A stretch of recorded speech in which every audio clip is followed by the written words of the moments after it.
Dolly Parton. I've seen so many things, so many clips on social media.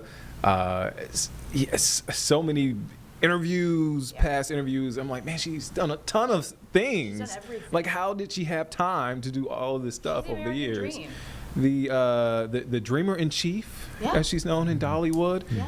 Also here in studio, we have Larry Sprinkle. Also an icon. Icon Larry Sprinkle. Hello.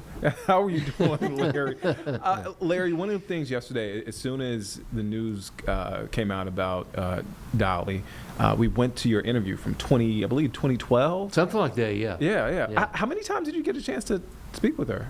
If you go back to radio days, probably altogether maybe 5 times. Wow, okay. Literally face to face 2 or 3 times, twice. And because the last time I saw her face to face was when I was in radio, and she and Kenny Rogers came by. I was doing a morning show, and came by. It was on their 1985 tour, and they played Charlotte, the Coliseum, or Bojangles as we know it now. And they came by to promote the show. And I'll never forget, because, I had interviewed her on the phone before, never met her face to face. And I didn't realize, when you see somebody on the screen, you don't know, are they tall, are they short?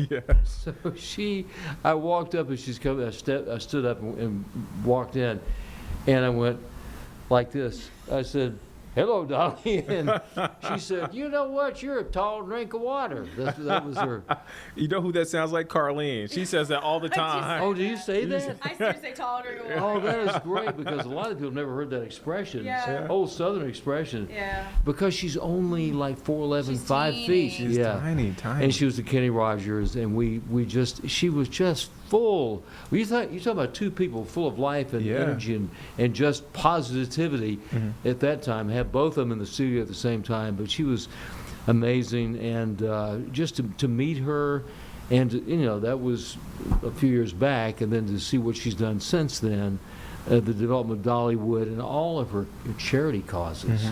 I mean, there's no one like her. You know what? I think if you take the past 50 years, I'm not sure if there's any more notable female in the world than Dolly Parton. I mean, there is a generation of folks born in the 2000s that know who Dolly Parton is. Right. And that is very rare. Yes. It is very rare. Without a doubt. What sticks out from those interviews? Is there a moment that sticks out? I think it's some of those little, because you always want to, in an interview, as you guys know, you try to get little tidbits that maybe no one has ever asked before, or something unique and different. And this comes in a later interview that I did for television, and she was promoting 9 to 5, but there's also the record 9 to 5. Yeah. And the little is her acrylic nails. That's her playing that in the studio, and she, it sounds like a typewriter. Yeah. It's really her acrylic nails, making that sound, and she got paid royalties for that. Yes. Really? And still did. And so, to the day she passed away, for doing the sound of the typewriter with her acrylic fingernails on there. Isn't that crazy? I mean, that it's that kind of little tidbit. And the other that I talked to her about was her songwriting. I said to her, I said, "Dolly, you've got all this recognition for what you do as an artist, as an obvious singer, but thousands of songs." And I said, I want to ask you about "I Will Always Love You." And, we all know that story about her hearing it by Whitney Houston, pulling over the side of the road and listening to it. But I said, what about other artists? I mean, obviously you did that. And then she said, well, the one person that she wanted to do that was Elvis. Right. And I could hear that, yeah. And what happened was he was going to record it. It was booked. The session was booked for Elvis to do because Elvis loved the song. She gets a phone call from Tom Parker, his manager, Colonel Tom Parker. We get half everything that we record, so we're going to get half publishing royalties on that. She said, "No, you're not." That's my song. It's her song. And she didn't, and he never recorded it. Wow. Never did it. Now, here's the other further tidbit of information about that song and Elvis. He actually sang that to Priscilla the day that they signed their divorce papers. He sang that to her, I Will Always Love You. Oh my goodness. To her. There's not on record, just one-on-one to her. Now I gotta ask, in what, 92, 91, when Whitney Houston re-recorded it, Yeah. a part of the Bodyguard soundtrack. Right. When you heard it, did Yeah, you oh, know that was Dolly? Oh yeah, because Okay. the thing, because I had a career in radio before Yeah. television. Part of the time was country radio. Yeah. And played that on the radio. Because it sounds different. Yeah. You wouldn't. It is a totally. It's the Dolly version, and that was a hit in 1974. Mm-hmm. She wrote it in '73, and she wrote two major hits on the same day, Jolene and I Will Always Love You. I mean, talking about prolific. Yeah. And just when she spoke, it was a song. Right. Everything she said, everything she did.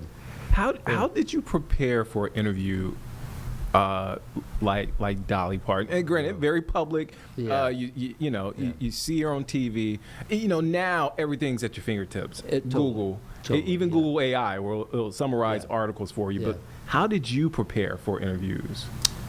Believe it or not, when I was in radio, because there's very little information, the challenge was, I'm going to come up with something on the spot. Okay. And that's how it was. It was almost like it was all ad-libbed. It was free form. Whatever happened. Kind of like Larry King.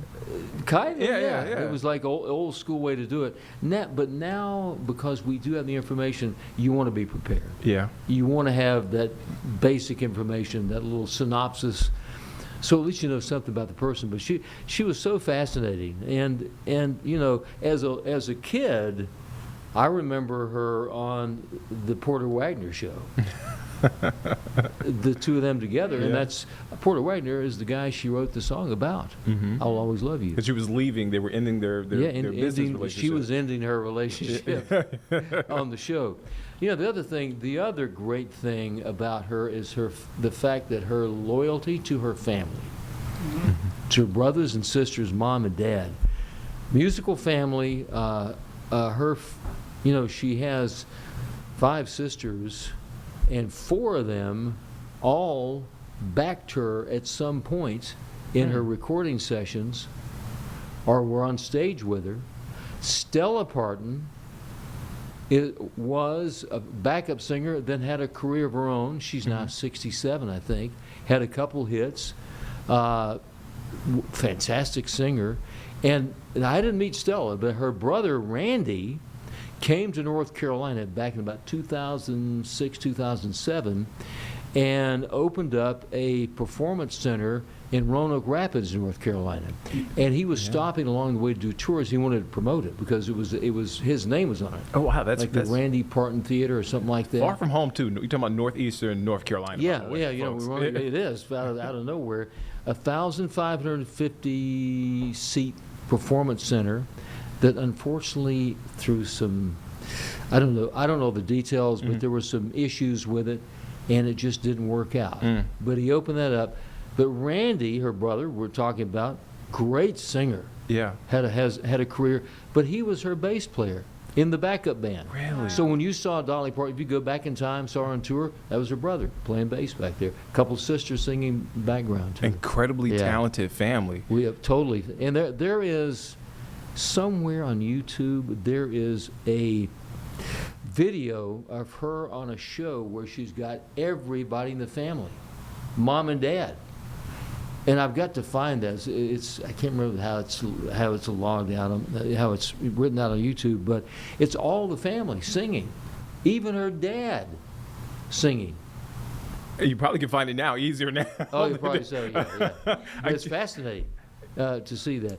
There is one sister that was not a singer, the oldest sister, the oldest family member, and she's a writer. And that's her career. She kind of a family. She kind of chronicled the history of the family. So if you didn't sing, you wrote. Man, yeah. Wow. 11 children in a family in that one cabin, that small cabin. Oh man. And everybody turned out great. It was very nice, Some of the other brothers and sisters no longer around. Well, brothers especially. Randy passed away maybe 4 years ago. Man. Larry Sprinkle, as always, a pleasure having you here in studio. Thank you. Great going being back in here. time, remembering Dolly Parton. Man, some great stories. I knew every time I talk to Larry, I always learn something. I Yeah. learn a lot of new things, but I always at least learn All something from kinds Larry. of trivia things. One thing about Dolly, I think that everybody has some sort of incredible, special feelings about her. Yeah. And we all are still sad, but when the news came out, it was like unbelievable. Yeah. I think everyone thought, well, I thought she was coming along. Mm-hmm. It was such a shock.